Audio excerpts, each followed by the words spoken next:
आज आप लोग गृहस्थ में हो, कल वन किस में जाना पड़ेगा, वानप्रस्थ में जाना पड़ेगा।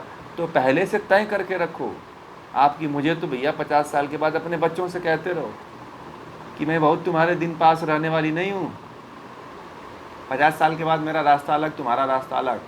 तुम अपनी ज़िंदगी जियोगे, हम अपनी ज़िंदगी जिए। अब इतनी सेवा करनी है, पढ़ा लिखा दिया, बड़ा कर दिया, बस इतना ही है। अब मैं भी तो अपना ज़िंदगी जीऊँ, मैं भी तो अपने लिए कुछ कर लूँ, कमा लूँ। प्रकृति, देखिए यहाँ पे आपको कर्ज, 3 कर्ज चुकाने होते हैं। कौन कौन से कर्ज? माता पिता का कर्ज, गुरु का कर्ज और ईश्वर का कर्ज।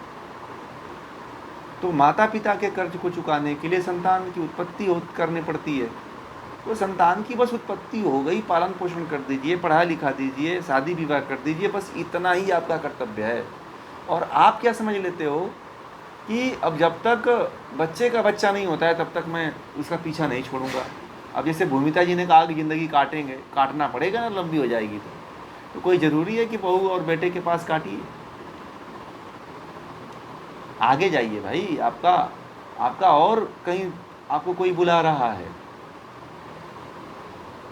आपका और कर्तव्य है, कोई यही कर्तव्य थोड़ी है। ये तो छोटा सा एक जीवन का पार्ट है, बच्चों को पालना पोसना, शादी विवाह करना, बस एक छोटा सा पार्ट है। इसे लाइफ टाइम मत समझिए। बात समझ में आ गया? हमारे संस्कृति में 25-25 साल का कॉन्ट्रैक्ट है। कितने कितने साल का? नोट कर लीजिएगा। 25 साल का बस कॉन्ट्रैक्ट है हर पड़ाव का। 25 साल तक आपका ब्रह्मचर्य है, 25 साल तक गृहस्थ है, और 25 साल तक वानप्रस्थ है, और 25 साल तक जो है क्या है, संन्यास है। अब देखिए, जिस संस्कृति में हर 25 साल बाद छोड़ने की बात कहता है, जिसको आप पकड़ रहे हो, तो त्याग होता है कि नहीं होता है? बताइए, इससे बड़ा त्याग किसी संस्कृति में है? किसी धर्म में आप लोगों ने देखा होगा कि हर 25 साल बाद छोड़ देना है? वही व्यक्ति मुक्त होगा ना। तो हमारी संस्कृति में ऐसा बनाया गया है, ऐसा सिस्टम बनाया है हम लोगों के यहाँ ऋषियों ने।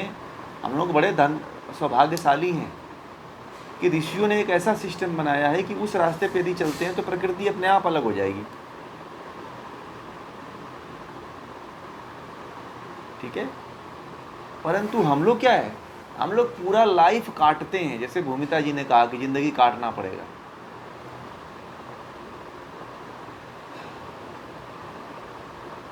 काटना नहीं, नहीं, आप सार्वभौमिक बनिए, एक देशीय मत बनिए, एक घर का सदस्य मत बनिए। आप पूरी दुनिया के लिए एक मिसाल के लिए हो जाओ, एक व्यक्ति के लिए मत जियो। आप पूरी दुनिया को अपना परिवार बना लो ना आप। तो बच्चों को पहले से कह के रखिए ना, उनसे पहले से बच्चों को कह के, मैं इसीलिए तो बोल रहा हूँ, बच्चों को पहले से कह के रखिए कि भैया 25 साल तक तुम्हारे साथ कांटेक्ट है, 25 साल के बाद तुम अपने रास्ते, हम अपने रास्ते।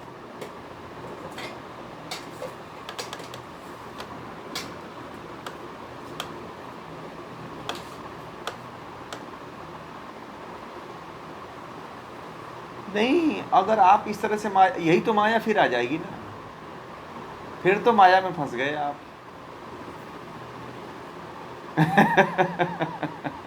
ये फिर माया आ गई। ये तो हर कोई ना कोई परिस्थिति तो आगे खड़ी होगी होगी, और माया फिर आपको छोड़ेगी नहीं। आप ये मत करिएगा, क्योंकि ये माया है, और माया आपको ना ऐसे जगह लाके खड़ा कर देगी कि आप फिर नहीं निकल पाओगे। निष्ठुर बनना पड़ेगा आपको। क्या? निष्ठुर बनना पड़ेगा। अगर अपना उद्धार करना है तो निष्ठुरता की तरफ आगे बढ़ना पड़ेगा। ठीक है?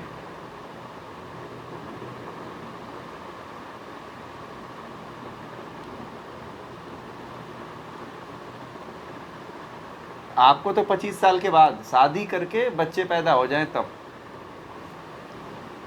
अब उनको सौंपिए, उनको कार्यभार सौंपिए, भैया राजपाट तुम संभालो, मैं चला अपने राह पे, कुछ अपना पैसा रख लीजिए जो आप जब तक आपका जीवन है तब तक के लिए जो है जितना आपने जो उनका आपके आपके अपने जीवन का 25-30%, 40%, 50% दीजिए, फिर अपना 50% अपने पास रखिए और चलिए, निकल जाइए।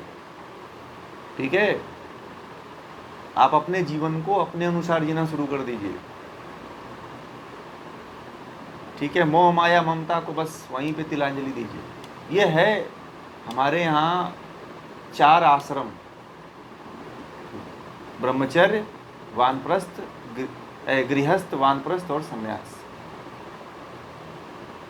यही प्रकृति से आपको अलग कर देगा। जब आप 25 साल तक वानप्रस्थ में रहोगे ना, तो आप स्वतः ही संन्यास ले लोगे, कहना नहीं पड़ेगा।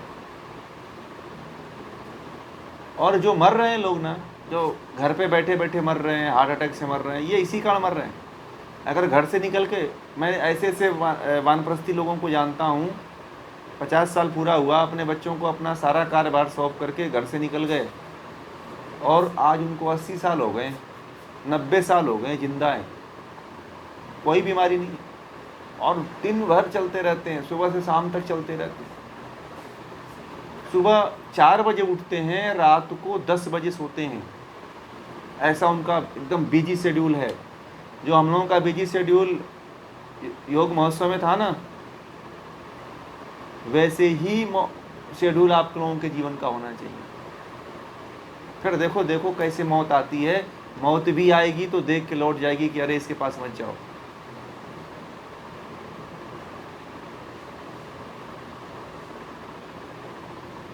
हाँ कुछ याद भी नहीं है, देखिए कुछ याद भी नहीं है, क्योंकि समय ही नहीं मिला आपको याद करने का।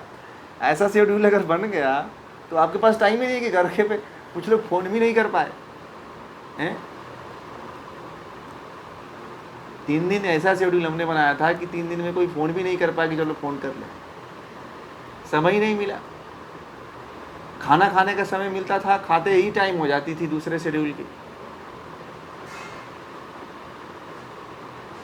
तो इसी तरह, इसीलिए जो है प्रकृति से यदि अलग होना है, आत्मा को जानना है, परमात्मा तक पहुंचना है, तो ये काम तो आपको करना पड़ेगा।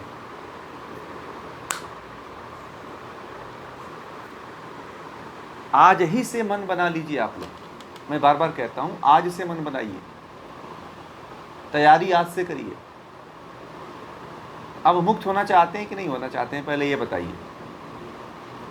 फिर कहेंगे कि खामोखा हम झंझट मोल लिए।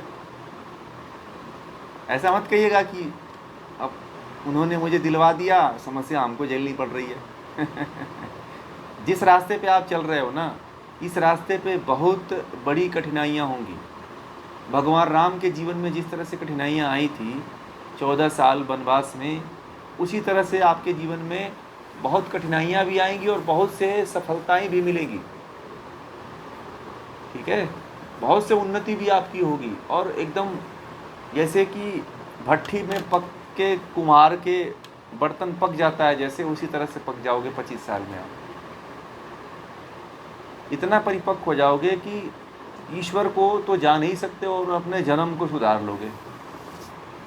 और मैं तो कहता हूँ बड़े सौभाग्यशाली हो आप लोग की अभी बहुत मतलब प्राइम टाइम में आप लोगों ने शास्त्रों का अध्ययन कर लिया।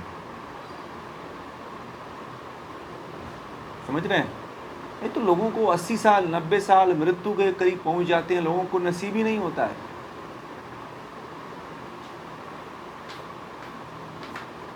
और सबके अंदर वो चेतना और सबके अंदर वो स्मृति और वो ज्ञान नहीं आता है कि जो है वो इन शास्त्रों को, मोक्ष शास्त्रों को पढ़ लें। कहते हैं ना कि हीरा वहीं पे होता है, लोग पहचान ही नहीं पाते हैं कि हीरा है। एक व्यक्ति बहुत गरीब था, ठीक है, एक व्यक्ति बहुत गरीब था और डेली जो है पत्तियां बटोरने जाता था। ठीक है, डेली पत्तियां बटोरने जाता था और उसी से वो अपने घर का राशन पानी बनाता था, भोजन बनाता था। तो ईश्वर ने उसकी परीक्षा लेनी चाहिए, तो सोने की पत्तियां गिरा दिया, चांदी की पत्तियां गिरा दिया। अब वो व्यक्ति क्या करता था कि उन सोने चांदियों की पत्तियों को उठा के किनारे फेंक देता था, और जो वास्तविक पत्तियां थे उन्हीं को उठा के लाता था। ठीक है, और उठा करके उसको खाई में गिराता जाता था। जैसे कि पहाड़ी क्षेत्र था, तो वो क्या करता था कि खाई थी बहुत बड़ी, अब उस खाई में वो गिराता चला जाता था उसको, और जो खरपतवार वाली पत्तियां होती थी उसको बटोर के लाता था। तो एक दिन बैठा और परमात्मा से कहने लगा कि हे ईश्वर, हमें धन तो दे दो, अब हमने बहुत जीवन में कष्ट झेला है, बहुत से पीड़ा झेला है। तो परमात्मा ने कहा कि हम तो तुम्हारे सामने ही तुम्हारे डेली गिरा रहता है, तुम उठाते ही नहीं हो, तुम उसको फेंक करके आते हो। कहा कि ऐसा कैसे, मैं तो डेली पत्ती बिटोर के लेकर आता हूँ। तो ईश्वर ने कहा कि मैं डेली, आज देखो फिर मैं तुम्हें धन दूंगा, आज बोरी में भर के लाना धन को। तो सोने चांदी की पत्तियां गया तो गिरा हुआ था, पत्तियां बटोरता था वो। तो फिर उसको भी क्या किया, तो उसको भी फेंक करके चला आया। फिर गया ईश्वर के पास और शाम को बोला कि अरे आपने तो मुझे धोखा दे दिया, आज भी आपने मुझे नहीं दिया। अब अंत में बोला कि अपनी पत्नी को लेकर के जाना आज। तो अपनी पत्नी को लेकर गया उससे। तो संयोग से ईश्वर ने 2 ही 3 पत्तियां गिराया, 4 पत्तियां गिराया था, 2 सोने का और 2 चांदी का। तो उसकी पत्नी ने देखा और एकदम खुशी के मारे कूदने लगी, बोली कि अरे सोना मिल गया, सोना मिल गया, चांदी मिल गया, चांदी मिल गया, अब हम लोगों का सारा दुख दूर हो जाएगा। ठीक है। तो उसका पति बोला कि ये तो मैं डेली बोरे का बोरे उठा कर कितना फेंका हूँ, खाई के नीचे फेंक देता हूँ, इसलिए फेंक देता हूँ कि साफ रहेगा, तो दूसरी पत्ती गिरेगा तो झाड़ के लेके जाऊंगा और इससे खाना बनाऊंगा। उसकी पत्नी वहीं बेहोश हो गई, बोली कि बताओ, तेरे जैसा मूर्ख तो कोई है ही नहीं। तो धन हमारा हमको परमात्मा हमको देता है। इस कहानी से बात समझ में आई? हमारे पास ही रहता है, हम पहचान नहीं पाते।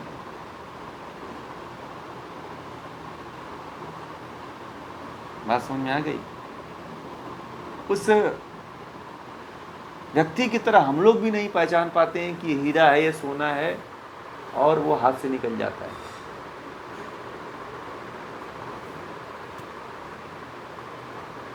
इसीलिए समय है, और समय रहते हुए आप लोगों ने समय का उपयोग किया है और कर रहे हैं, और इस चीज़ में आगे बढ़िए। वही इस सूत्र का पूरा सार मैंने बताया आप लोगों को। जी,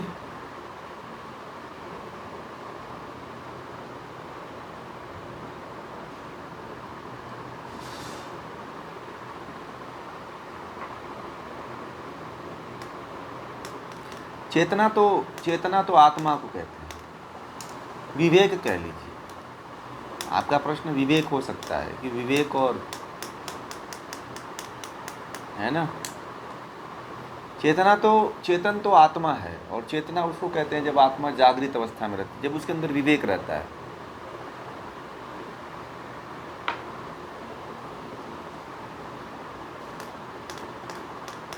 विवेक को कह लीजिए, जागरूकता मतलब विवेक।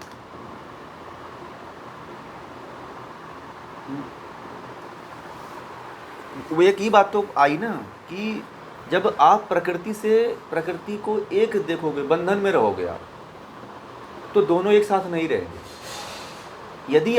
यदि चेतना जो है शरीर के साथ अपना लगाव संबंध बना लेती है, समझिएगा, यदि चेतना मतलब आत्मा, यदि आत्मा शरीर से जुड़ जाती है, बाह्य और आंतरिक दोनों रूप से जुड़ती है,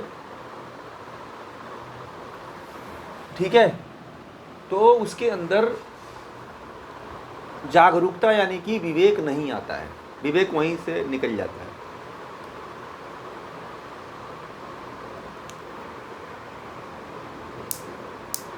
बस एक ही रास्ता आपके लिए बचता है, ज्ञान। फिर ज्ञान दे दे करके बार बार उस विवेक को जगाया जाता है, जिसको महर्षि पतंजलि ने कहा अष्टांग योग। अष्टांग योग वह साधन है जिसमें यम, नियम, आसन, प्राणायाम, प्रत्याहार, धारणा, ध्यान